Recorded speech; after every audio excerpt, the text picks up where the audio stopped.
नमस्कार दर्शकों, आप सभी का स्वागत है DHP न्यूज़ चैनल में। मैं हूं आपके साथ रोहित शर्मा और हिमाचल प्रदेश के आज की बड़ी खबरें और मुख्य समाचार आपको बताएंगे।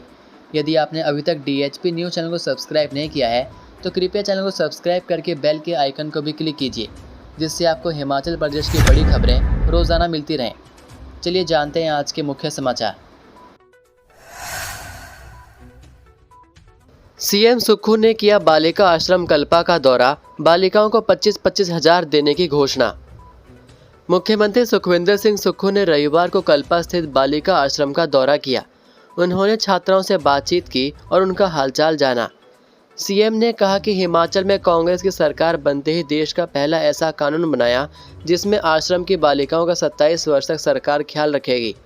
उन्होंने कहा कि 12वीं कक्षा के बाद पढ़ाई करने के लिए इच्छुक बालिकाओं को हर महीने 4,000 रुपये मिलेंगे। जिस संस्थान में पढ़ रही हैं या पढ़ना चाहती हैं उसकी सारी फीस सरकार देगी। उन्होंने बताया कि हॉस्टल की बालिकाओं के लिए साल में एक बार घूमने के लिए 3 स्टार वाले होटलों में रहने की सुविधा मिलेगी। उन्होंने कहा कि वर्तमान राज्य सरकार निराश्रित बच्चों के कल्याण के लिए निरंतर कार्य कर रही है। मुख्यमंत्री ने कहा कि राज्य सरकार हिमाचल प्रदेश में अनाथ और विशेष रूप से सक्षम बच्चों के कल्याण के लिए प्रतिबद्ध है। कहा कि सभी अनाथ बच्चे राज्य की जिम्मेदारी है और उचित देखभाल इन बच्चों का अधिकार है। हिमाचल प्रदेश इन बच्चों को चिल्ड्रन ऑफ द स्टेट का दर्जा देने और इनके अधिकार प्रदान करने के लिए कानून बनाने वाला देश का पहला राज्य है। नवंबर में भी सितंबर जैसी गर्मी, सोलन और धर्मशाला में अधिकतम तापमान ने तोड़ा रिकॉर्ड। हिमाचल प्रदेश में सर्दी के मौसम में भी अधिकतम तापमान के रिकॉर्ड टूट रहे हैं। ठंड के महीने नवंबर में भी सितंबर जैसी गर्मी का एहसास हो रहा है। रविवार को सोलन व धर्मशाला में अधिकतम तापमान के सभी रिकॉर्ड टूट गए। इन दोनों स्थानों पर नवंबर का अब तक का सबसे अधिक तापमान दर्ज किया गया। मौसम विज्ञान केंद्र शिमला के अनुसार सोलन में 29 और धर्मशाला में 27.6 डिग्री सेल्सियस अधिकतम तापमान दर्ज किया गया, जो अब तक का रिकॉर्ड है। इससे पहले शनिवार को ऊना, सोलन, केलांग और कांगड़ा में अधिकतम तापमान के पुराने रिकॉर्ड टूट गए थे। इन क्षेत्रों में अभी तक का नवंबर में सबसे अधिक पारा दर्ज हुआ। गाड़ी पार करने को लेकर हुई मारपीट में पंजाब के चालक की मौत, आरोपी फरार। कुल्लू मनाली वामतट मार्ग पर शामीनाला में गाड़ी पार करने को लेकर 2 व्यक्तियों में हुई लड़ाई में एक की मौत हो गई। इसके बाद आरोपी मौके से फरार हो गया। मृतक चालक पंजाब का बताया जा रहा है। उधर पुलिस ने मामला दर्ज कर जांच शुरू कर दी है।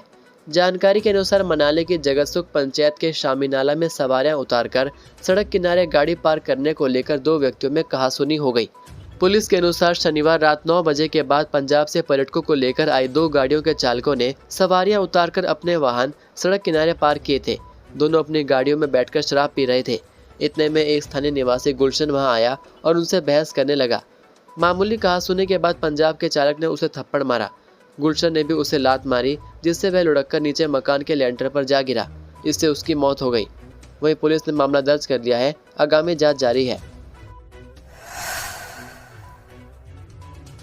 भैया दूज पर खुली HRTC की फ्री सेवा की पोल, बहनें देखती रह गई और चालक दौड़ा ले गए बसें।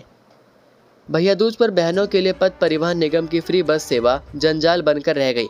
नादौन क्षेत्र के विभिन्न बस ठहरावों पर महिलाएं बस के इंतजार में खड़ी रही, लेकिन निगम के ड्राइवरों ने महिलाओं को देखकर बस रोकना तो दूर बल्कि बस की स्पीड और बढ़ा दी। बस के लिए घंटों जद्दोजहद के बाद कई बहनें तो निजी बसों में यात्रा करके भाइयों के पास पहुंची, तो कई बहनों को महंगी टैक्सी सेवा का सहारा लेना पड़ा। भाई बहन के प्यार का प्रतीक यह पर्व बहनों के लिए साल में एक बार आता है तथा इस दिन भी बहनों को जाने के लिए परेशानी उठानी पड़ती है। सबसे ज़्यादा व्यवस्था की पोल ग्रामीण क्षेत्रों में खुली, जहां पर निजी बस चालकों ने भी बहनों को धोखा दे दिया। ज़्यादातर ग्रामीण इलाकों में बस सेवाएं ठप रही व इक्का दुक्का चलने वाली बसों में तिल रखने को जगह नहीं थी और बहनों को पैदल यात्रा करते भी देखा गया। महिलाओं ने बताया कि सरकार ने फ्री बस सेवा तो शुरू कर दी है, जो कि एक सराहनीय कदम है, लेकिन निगम के कर्मचारी इस सुविधा का लाभ जनता को नहीं पहुंचाते। लोगों का कहना है कि जब सरकार महिलाओं को फ्री बस सेवा उपलब्ध करा रही है तो न जाने क्यों निगम के चालकों को यह सुविधा एक बोझ लगती है। वहीं इस संबंध में हिमाचल पथ परिवहन निगम के डायरेक्टर मोंटी संधू का कहना है कि भैया दूज पर प्रदेश की महिलाएं निगम की बसों में फ्री यात्रा कर सकती हैं, जिसके निर्देश सरकार द्वारा जारी किए गए हैं तथा निगम के चालकों को इस सुविधा का लाभ देने की हिदायत दे रखी है। उन्होंने कहा कि यदि निगम के चालक निर्देशों की उल्लंघना कर रहे हैं तो उन पर कार्रवाई की जाएगी।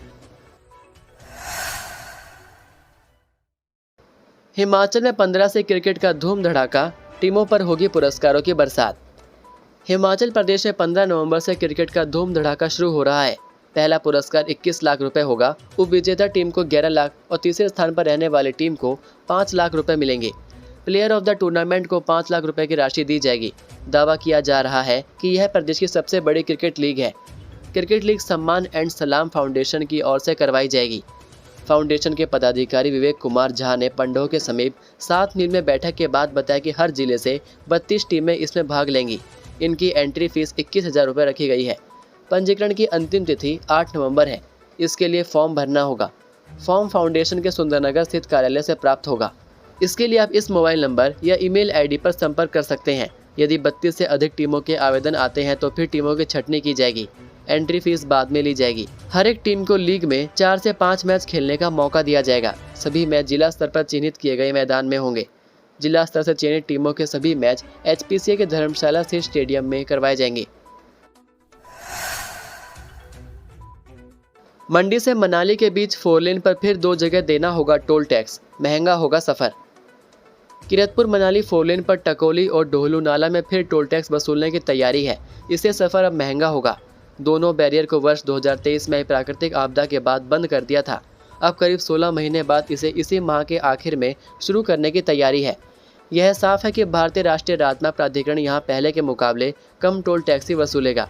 प्राधिकरण के अधिकारी 4 लेन मरम्मत की स्थिति के अनुसार ही टोल टैक्स का निर्धारण करेंगे। पूर्व में टकोली में LMV का 110 रुपये और डोलू नाला में LMV का 80 रुपये टोल टैक्स लिया जाता था, लेकिन वर्ष 2023 में आई आपदा ने पंडोह से मनाली तक 4 लेन तहस नहस कर दिया।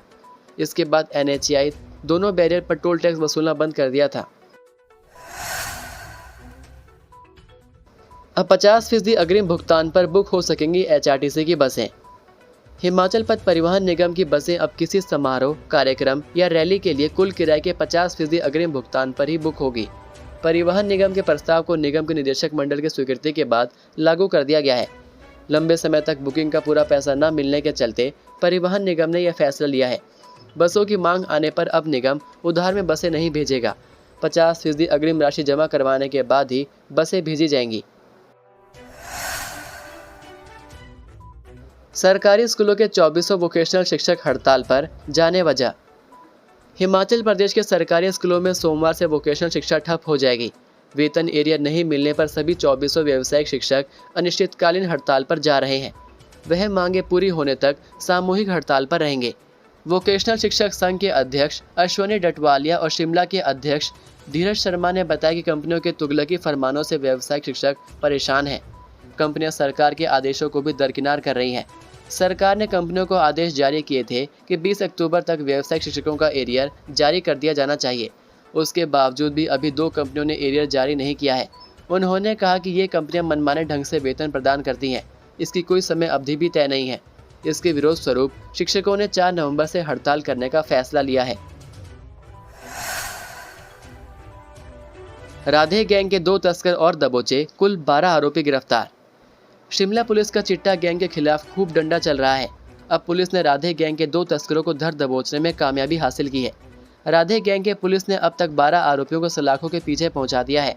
पुलिस ने चिट्टे के मुख्य सरगना दिलीप कुमार उर्फ राधे की गिरफ्तारी के बाद SIT द्वारा जारी की गई कार्रवाई के तहत अब 2 आरोपियों को गिरफ्तार किया है, जिनमें देवेंद्र कुमार उम्र 31 वर्षीय, निवासी गांव सरली, डाकघर दलाश, तहसील आनी, जिला कुल्लू, और वेद प्रकाश उर्फ टीटू उम्र 44 वर्षीय, निवासी गांव नगरांव, डाकघर नौला, तहसील कुमारसेन, जिला शिमला के रूप में हुई है। इस मामले में पुलिस और गिरफ्तारियां कर सकती है और इनकी संपत्ति सीज करने की तैयारियां भी चल रही हैं। हिमाचल को नए वर्ष में मिलेंगे 2061 वन मित्र। हिमाचल प्रदेश को नए वर्ष में 2061 वन मित्र मिलेंगे। इन पदों को भरने के लिए जिला स्तर पर SDM की अध्यक्षता में कमेटी बनाने के निर्देश दे दिए गए हैं, जिसके ऊपर शीघ्र अमल होने की संभावना है। यह कमेटी वन विभाग को मिले आवेदनों की पड़ताल करेगी, जिसमें से नए वन मित्रों का चयन किया जाएगा। वन विभाग को इन पदों को भरने के लिए 70,000 से अधिक आवेदन मिले हैं, यानी छंटनी के बाद आवेदकों को ग्राउंड टेस्ट सहित अन्य औपचारिकताओं को पूरा करना होगा। ये थे आज के मुख्य समाचार। हिमाचल प्रदेश की बड़ी खबरें रोजाना जानने के लिए सब्सक्राइब कीजिए DHP न्यूज़ चैनल को और बेल आइकन पर क्लिक करें जिससे आपको प्रदेश की बड़ी खबरें हमारे द्वारा मिलती रहें। वीडियो को लाइक और शेयर ज़रूर कीजिए और आप हमारी वीडियो कौन से शहर से देख रहे हैं नीचे कमेंट करके ज़रूर बताइए। वीडियो में अंत तक बने रहने के लिए आपका बहुत बहुत धन्यवाद। जय हिंद, जय भारत, जय हिमाचल।